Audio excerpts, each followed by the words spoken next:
दोस्तों welcome to our YouTube channel HD books. आज हम बात करेंगे विषय भूगोल के बारे में और सबसे पहले हम बात करने जा रहे हैं भूगोल से संबंधित महत्वपूर्ण तथ्यों के बारे में। तो जान लेते हैं कि भूगोल है क्या, भूगोल के अंतर्गत क्या अध्ययन किया जाता है, भूगोल है क्या।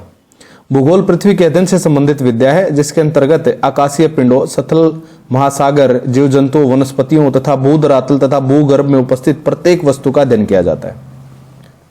भूगोल को ज्योग्राफी कहते हैं। तो ज्योग्राफी शब्द का सबसे पहले इस्तेमाल करने वाले थे अरिस्टोथनीज नामक यूनानी वैज्ञानिक।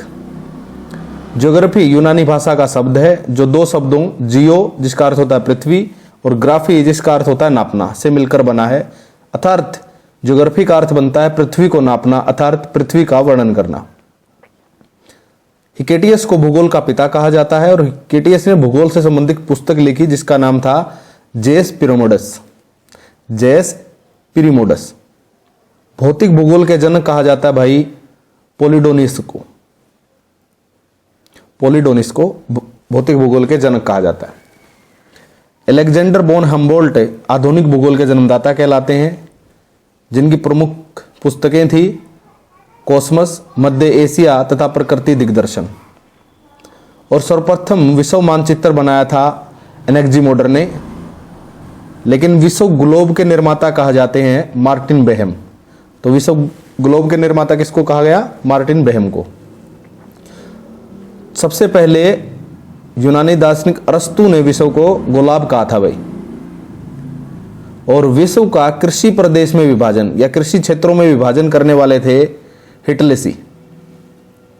और मानचित्र टोलमी ने। तो टोलमी ने मानचित्र बनाने तथा स्थानों की स्थिति के लिए अक्षांश और देशांतर का ज्ञान दिया था। तो भाई इसलिए टोलमी को कहा जाता है मानचित्र कला के जनक। अब हम बात करेंगे ब्रह्मांड की। तो दोस्तों ब्रह्मांड की उत्पत्ति से संबंधित यहाँ पे दो प्रमुख वैज्ञानिक सिद्धांत प्रचलित हैं। एक है सामान्य स्थिति सिद्धांत तथा दूसरा है महाविस्फोट सिद्धांत। जो हमारे सामान्य स्थिति सिद्धांत है इसके प्रतिपादक भाई बेल्जियम के खगोलविद थे, नाम था पादरी जॉर्ज लेमेंटर। लेमेंटर जो थे सामान्य स्थिति सिद्धांत के प्रतिपादक या जनक थे। और जो महाविस्फोट सिद्धांत हैं इसके प्रवर्तक थे भाई अलेक्जेंडर फ्रीडमैन, हरमैन बॉन्डी एवं डॉक्टर एलेन सेंडजा। महाविस्फोट सिद्धांत के अंतर्गत दो भिन्न प्रकार के सिद्धांत आते हैं। एक है निरंतर सृष्टि का सिद्धांत और दूसरा है संकुचन प्रसरण का सिद्धांत। जो निरंतर सृष्टि का सिद्धांत है इसके प्रतिपादक थे थॉमस गोल्ड और हेमन बॉन्डी। और जो संकुचन प्रसरण सिद्धांत के प्रतिपादक थे डॉक्टर एलेन सेंडेज। यह सिद्धांत ब्रह्मांड के विकास का सबसे न्यूनतम सिद्धांत भी है। ब्रह्मांड शब्द अर्थात कोस्मोस का प्राय है सुव्यवस्था। सर्वप्रथम पाइथागोरस एवं पाइलोसिस ने बताया था कि पृथ्वी शिखर नहीं है बल्कि यह अपने अक्ष पे 24 घंटे चक्कर लगाती है। और भाई कोपरनिकस ने 16वीं शताब्दी में कहा था कि ब्रह्मांड के केंद्र में सूर्य है न कि पृथ्वी। गैलीलियो ने भाई 17 जनवरी 1610 को अपने स्वयं के बनाई दूरबीन की सहायता से सिद्ध कर दिया था कि पृथ्वी आकाश के अन्य पिंडों के समान सूर्य के चारों ओर चक्कर लगाती है। और जो गैलीलियो थे वो पंडुआ विश्वविद्यालय के गणितज्ञ थे। अब बात करते हैं प्रकाश वर्ष के बारे में। तो प्रकाश वर्ष दोस्तों वह दूरी है जिसे प्रकाश शून्य से 2,97,925 किलोमीटर प्रति सेकंड या लगभग 1,86,282 मील प्रति सेकंड की गति से तय करता है। और जहां तक जो ब्रह्मांड को हम देख सकते हैं उसका व्यास है 250 करोड़ प्रकाश वर्ष, जबकि जो संपूर्ण ब्रह्मांड है उसका व्यास है भाई 10⁸ प्रकाश वर्ष। पृथ्वी एवं चंद्रमा के बीच का अंतरिक्ष भाग सिसलूनर कहलाता है। दोस्तों बात करते हैं आकाशगंगा की। तो तारों के जो समूह है उसको आकाशगंगा कहते हैं जिसमें धूल और गैसें भी पाई जाती हैं। जो हमारा सौर मंडल या सोलर सिस्टम है जिस आकाशगंगा में स्थित है उसका नाम है भाई मंदाकिनी, या इसे दूध मखेला भी बोलते हैं, दुग्ध मिखेला। यह सर्पिलाकार है। नवीनतम ज्ञात मंदाकिनी ड्वार्फ मंदाकिनी है भाई।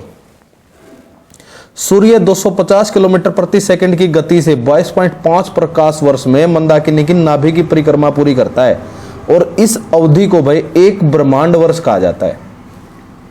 ब्रह्मांड में करीब 100 अरब आकाशगंगा स्थित हैं और प्रत्येक आकाशगंगा में भाई लगभग 100 अरब तारे हैं। आकाशगंगा के सर्वाधिक ठंडे एवं चमकीले तारों का समूह ओरियन नेबुला कहा जाता है भाई। और जो अल्फा सेंचुरी समूह का तारा प्रोक्सिमा सेंचुरी सूर्य के बाद पृथ्वी के सबसे नजदीक का तारा है। यह सूर्य से 4.3 प्रकाश वर्ष दूर है। और जो हमारे सबसे नजदीक आकाशगंगा है उसका नाम भाई एंड्रोमेडा है। अब बात करते हैं भाई तारों के बारे में। तो तारा क्या है भाई? यह एक स्वत प्रकाशित आकाशीय पिंड है जिसके केंद्र में नाभिकीय सैलन शुरू होता है। उससे वृत्त ताप या बहुत ज्यादा ताप और प्रकाश उत्पन्न होता है। और जो तारों का निर्माण है वो आकाशगंगा में गैस के बादलों से होता है। जब तारा 20 मैग्नीट्यूड से अधिक चमकने लगता है तो भाई उस तारे को सुपरनोवा कहा जाता है। और सुपरनोवा में नाभिकीय प्रक्रिया के कारण पूर्ण तारे में विस्फोट होता है। वायुमंडल में प्रकाश के अपवर्तन के कारण है जो तारे हैं वो टिमटिमाते हुए दिखाई देते हैं। और जो ध्रुव तारा है वो उत्तर दिशा में होता है भाई, उत्तर दिशा में। अब बात करते हैं भाई तारामंडल की।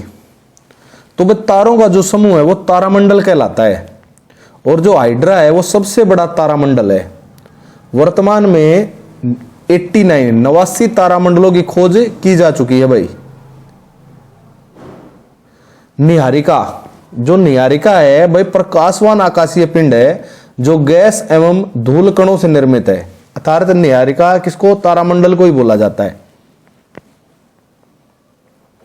एंड्रोमेडा पृथ्वी के सबसे निकटतम आकाशगंगा या भाई निहारिका है तथा सबसे हल्की निहारिका ओरियन स्वाइड है। अब बात करते हैं भाई उल्का के बारे में।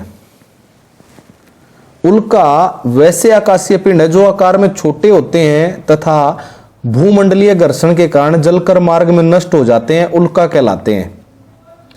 उल्का पिंड वे आकाशीय पिंड जो जलने के बाद पूर्णतः नष्ट नहीं हो पाता तथा उसका कुछ अंश पृथ्वी पर गिरता है तो उल्का पिंड कहा जाता है। और उल्का पिंड में भाई मेनली जो मुख्य रूप से लोहा तथा निकल पाया जाता है। और जो क्वार्स है सबसे चमकीला आकाशीय पिंड है। क्वार्स जो है एक चमकीला आकाशीय पिंड है जो आकाशगंगा में छोटा होने के बावजूद भी उससे अधिक ऊर्जा का उत्सर्जन करता है। अब तक भाई ओबा वेस्ट पृथ्वी पर मिलने वाला सबसे बड़ा उल्का पिंड है। जो पृथ्वी पर उल्का पिंड मिला है उसका नाम है होबा वेस्ट। अब बात करते हैं क्षुद्र ग्रह की। क्षुद्र ग्रह हैं जो मंगल है ना, मंगल ग्रह और बृहस्पति ग्रह के बीच में जो छोटे छोटे टुकड़े जो ग्रह दिखते हैं उन्हें क्षुद्र ग्रह कहा जाता है भाई। और इनकी जो संख्या करीब वो है 4500 है, 4500 है। जो सिरिस है सर्वाधिक चमकीला और सर्वाधिक बड़ा क्षुद्र ग्रह है और नंगन आंखों से देखा जाने वाला क्षुद्र ग्रह फोरवेस्टा है। ओस्लो जून 2008 में भय संपन्न खगोल शास्त्रियों के अंतरराष्ट्रीय संस्था ने क्षुद्र ग्रह को एक नई श्रेणी प्लूटाइड बनाया। प्लूटाइड के तहत प्लूटो एवं एरिस को रखा गया है। बात करते हैं भाई धूमकेतु की। दोस्तों जो धूमकेतु या पुच्छल तारा भी इसको कहा जाता है, ये प्रकाशवान खगोलीय पिंड हैं जो सूर्य के चारों ओर दीर्घ वृत्ताकार पथ में घूमते हैं। उसमें एक ठोस पिंड तथा उसमें लंबी पूंछ होती है। इसका कुछ भाग मीथेन, अमोनिया, कार्बन डाइऑक्साइड एवं जलवाष्पों से परिपूर्ण होता है। जो धूमकेतु या पुच्छल तारे की पूंछ सूर्य के विपरीत दिशा में रहती है। और जो हेली धूमकेतु है प्रत्येक 76 वर्ष बाद 76 वर्ष पश्चात पृथ्वी पर दृष्टि गोचर या दिखाई देता है। पिछली बार जून 1986 में देखा गया था और अगली बार यह 2062 में पृथ्वी पर दिखाई पड़ेगा। तो दोस्तों कैसी लगी आपको हमारी वीडियो, कमेंट में बताइएगा। वीडियो को लाइक और सब्सक्राइब कीजिएगा। Thank you very much.